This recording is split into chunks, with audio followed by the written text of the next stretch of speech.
And depending on how much material you're taking, you can either go all the way across or in from one side and then in from the other so that you don't tear out really badly out there. While I'm here, I'm just going to also do that, which is just a slightly different orientation for trimming up that step.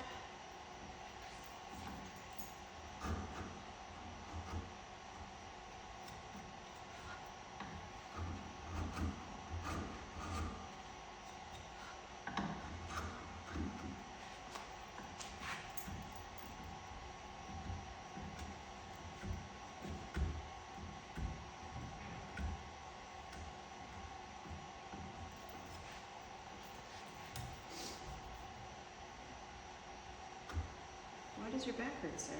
I have no idea. Why do you stand like an old lady? What?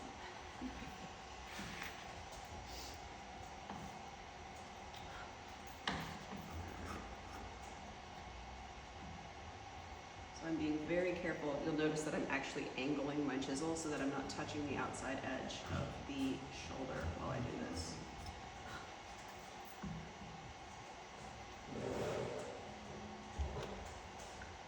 Don't be tempted either to use the flesh cutting saw.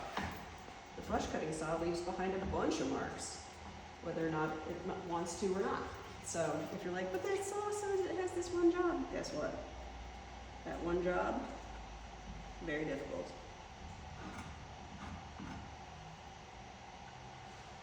Okay, so there's that step, and then paring really is just kind of this slightly circular flat motion. And you do it in itty bitty amounts, and you do it across the grain, okay?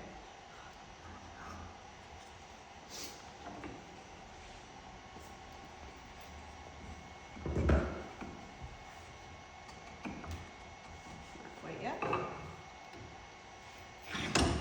Since I am fitting this one specifically this, I'm gonna just do this as well. And try putting them over one another and see what kind of lineup we've got. Take a little off of this side now.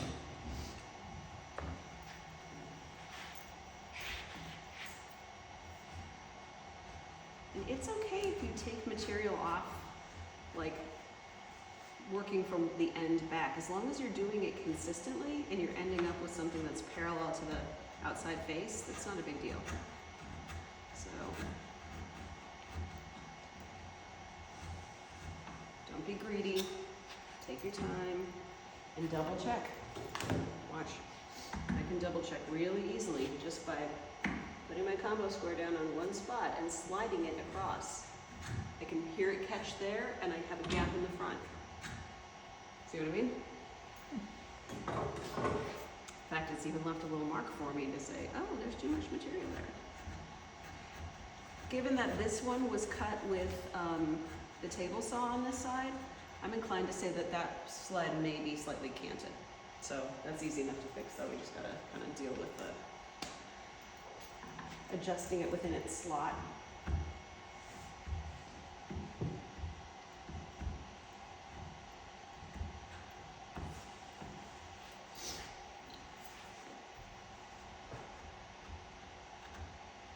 I could use a knife for this, but I try not to change between tools if I don't absolutely have to.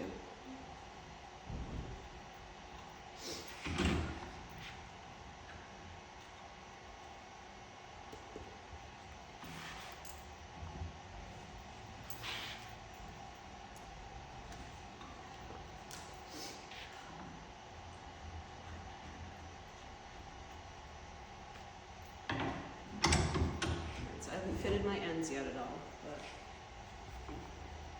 ooh, it's close. So again, I line it up like this, and I take a look. I feel like this side needs more. So unfortunately, it is just as slow and boring as this. Whee! You get good after a while, though. Like, it's the kind of thing where it's like, oh yeah, that's super fast. And as I have mentioned before, I'm really out of practice. I haven't done this in a long time. I've taught wood too in a long time.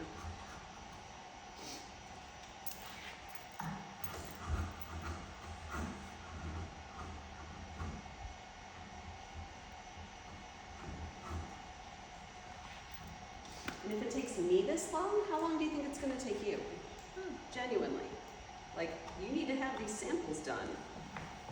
I believe by Monday is what the calendar says.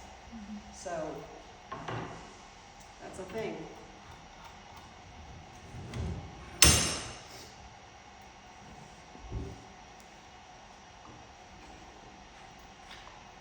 No. Still more, and a fair bit more. So I'm actually just going to hack away at this for a while. But that is how I do my fitting. I do that. I'll square my ends, and instead of a big bevel, I'll put a little itty bitty bevel on it so that it's more like this. Here is the end of the mortise. I'll do that with the tenon.